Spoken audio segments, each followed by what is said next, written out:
Hi friends, എല്ലാവർക്കും നമസ്കാരം. വിഷുവിന് കണിവെച്ച ഫ്രൂട്ട്സൊക്കെ എടുത്ത് ഒരു സ്വീറ്റ് റെസിപ്പിയുമായിട്ടാണ് ഞാനിന്ന് വന്നിട്ടുള്ളത്. ഒരു ഫ്രൂട്ട്സ് കസ്റ്റാർഡ് എങ്ങനെയാണ് ഉണ്ടാക്കുന്നതെന്ന് നമുക്ക് നോക്കാം. സ്റ്റൗ మీద ഒരു പാത്രം വെച്ച് കൊടുത്തിട്ടുണ്ട് ഇതുണ്ടാക്കാനായി. അതിലേക്ക് 1/2 ലിറ്റർ, ഒരു പാക്കറ്റ് പാലാണ്, 1/2 ലിറ്ററാണ്. അത് നമുക്കൊരു പാത്രത്തിലേക്ക് ഒഴിച്ചു കൊടുക്കാം.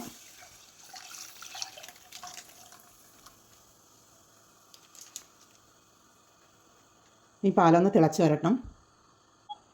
പാലിവിടെ ചൂടായി വരുന്നുണ്ട്, അതൊന്ന് നമുക്ക് ഇളക്കി കൊടുക്കാം.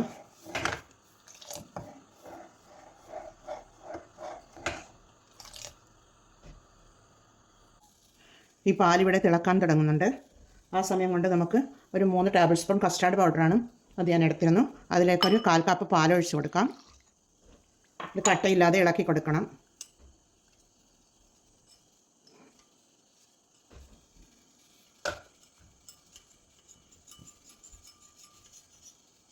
ഈ കസ്റ്റാർഡ് പൗഡറിൻ്റെ മിശ്രിതം നമുക്കിതിൽ പാലിലേക്ക് ഒഴിച്ചു കൊടുക്കാം. എന്നിട്ടൊന്ന് ഇളക്കി കൊടുക്കണം. പിന്നീട് കൈവിടാതെ ഇളക്കിക്കൊണ്ടേ ഇരിക്കുക. വിഷുവിന് കണിവെച്ചതിൻ്റെ ഫ്രൂട്ട്സൊക്കെ ബാക്കി വന്നിരുന്നു. അതുകൊണ്ട് ഒരു ഫ്രൂട്ട് കസ്റ്റാർഡ് ഉണ്ടാക്കാമെന്ന് വിചാരിച്ചാണ്. ഫ്രൂട്ട് കസ്റ്റാർഡാണ് ഞാനിന്നിവിടെ ഉണ്ടാക്കുന്നത്. മുന്തിരിങ്ങയും ആപ്പിളും അനാറും ഒക്കെ കണിവെച്ചതുണ്ടായിരുന്നു. അതുകൊണ്ട് ഒക്കെ എടുത്ത് ഉണ്ടാക്കാമെന്ന് വിചാരിച്ചു. ഇത് പാലിവിടെ തിളക്കാൻ തുടങ്ങുന്നുണ്ട്.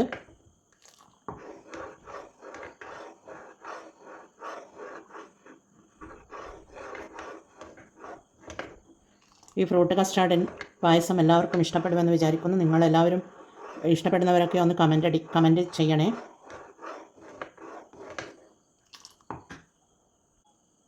പിന്നീട് നമുക്കൊരു 1/2 കപ്പ് പഞ്ചസാര ഇട്ട് കൊടുക്കാം. പഞ്ചസാര ഇട്ടതിന് ശേഷം ഒന്ന് ഇളക്കി കൊടുക്കണം.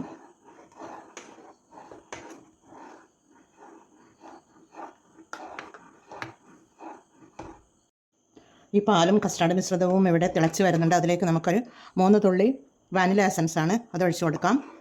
നിങ്ങൾക്ക് വേണമെങ്കിൽ ഇലാച്ചി പൗഡറും ഇട്ട് കൊടുക്കാം. പിന്നീട് അതിലേക്ക് ഒരു പിഞ്ച് ഉപ്പ് ഇട്ട് കൊടുക്കാം, മധുരം ഒന്ന് ബാലൻസ് ചെയ്യാൻ വേണ്ടി. പിന്നീട് കുറച്ച് നട്ട്സ് നമുക്ക് ചൂടോടെ ഇട്ട് കൊടുക്കേണ്ടത് മാത്രം നമുക്ക് ഇട്ട് കൊടുക്കാം. ഇപ്പോൾ നട്ട്സ് ഇട്ട് കൊടുക്കാം. കുറച്ച് ബദാം ഇട്ട് കൊടുക്കാം. കുറച്ച് പിസ്ത ഇട്ട് കൊടുക്കാം. കുറച്ച് അണ്ടിപ്പരിപ്പ് ഇട്ട് കൊടുക്കാം.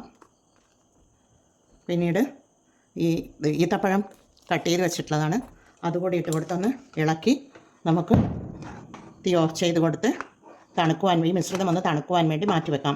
തണിഞ്ഞതിന് ശേഷം നമുക്ക് ഫ്രൂട്ട്സൊക്കെ ഇട്ട് കൊടുക്കണം.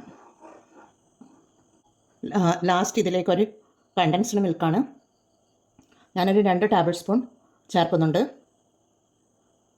കണ്ടൻസ്ഡ് മിൽക്ക് ചേർക്കുന്നത് മധുരം കിട്ടുവാൻ വേണ്ടിയാണ്. മധുരം കുറവാണെങ്കിൽ നിങ്ങൾക്കൊരു 1/4 കപ്പ് പഞ്ചസാര കൂടി ഇട്ട് കൊടുക്കാം.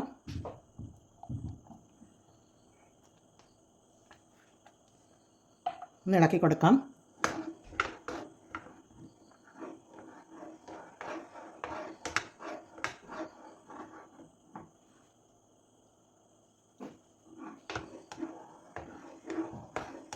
പിന്നീട് തീ ഓഫ് ചെയ്ത് കൊടുത്ത് നമുക്കിത് തണുക്കുവാൻ വേണ്ടി മാറ്റി വെക്കാം. പാലും കസ്റ്റാർഡുമുള്ള മിശ്രിതം ഞാനിവിടെ വേറൊരു ബൗളിലേക്ക് മാറ്റിയെടുത്ത് വെച്ചിട്ടുണ്ട്. നല്ലതുപോലെ തണിഞ്ഞു വന്നിട്ടുണ്ട്. അതിലേക്ക് നമുക്കൊരു ആപ്പിൾ കട്ട് ചെയ്തിട്ട് കൊടുക്കാം. പിന്നീട് കുറച്ച് മുന്തിരിങ്ങയാണ്, പച്ച മുന്തിരിങ്ങയാണ്, അതുകൂടി നമുക്ക് ഇട്ട് കൊടുക്കാം. പിന്നീട് ഒരു 2 ചെറുപഴമാണ്, അതുകൂടി ഇട്ട് കൊടുക്കാം.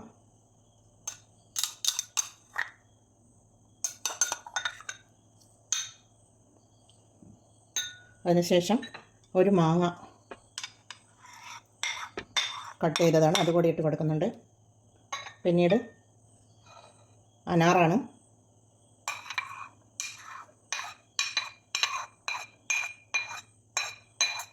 അനാറ് കൂടി ഇട്ട് കൊടുത്ത് നമുക്ക് നട്ട്സ് ലാസ്റ്റ് ഇട്ട് കൊടുക്കാം. എല്ലാം കൂടി ഇട്ട് കൊടുത്ത് ഒന്ന് ഇളക്കി കൊടുക്കാം. ഇതിനി കുറച്ച് ലൂസായി വരും. ഫ്രൂട്ട്സൊക്കെ ഇട്ടതിന് ശേഷം ഇപ്പോൾ കുറച്ച് കട്ടിയുണ്ട്. ഇതിന് ഫ്രൂട്ട്സൊക്കെ ഇട്ടതിന് ശേഷം കുറച്ച് ലൂസായി വരും. ഫ്രൂട്ട്സിൻ്റെ വെള്ളമൊക്കെ ഇറങ്ങി വന്നതിന് ശേഷം കുറച്ച് ലൂസായി വരും. ഇത് ഫ്രിഡ്ജിൽ വെച്ച് തണുപ്പിച്ചിട്ടും നമുക്ക് കുടിക്കാം. ഇപ്പോൾ ഇതുപോലെ ഉപയോഗിക്കുകയും ചെയ്യാം. അത് അവരവരുടെ ഇഷ്ടം പോലെ ഉപയോഗിക്കാം. ഇത് അടിപൊളി ടേസ്റ്റുള്ള കസ്റ്റാർഡ് ഫ്രൂട്ട് കസ്റ്റാർഡ് വരെ റെഡി ആയിട്ടുണ്ട്. എല്ലാവരും ഇതുപോലെ ട്രൈ ചെയ്ത് നോക്കണേ. ഫ്രൂട്ട്സ് വിഷുവിന് കണിവെച്ച ഫ്രൂട്ട്സൊക്കെ ബാക്കി വന്നിട്ടുണ്ടാകുമല്ലോ, അത് നോക്കി ഉപയോഗിച്ചാൽ മതി. എന്നാൽ നമുക്ക് ടേസ്റ്റ് ചെയ്ത് നോക്കാം.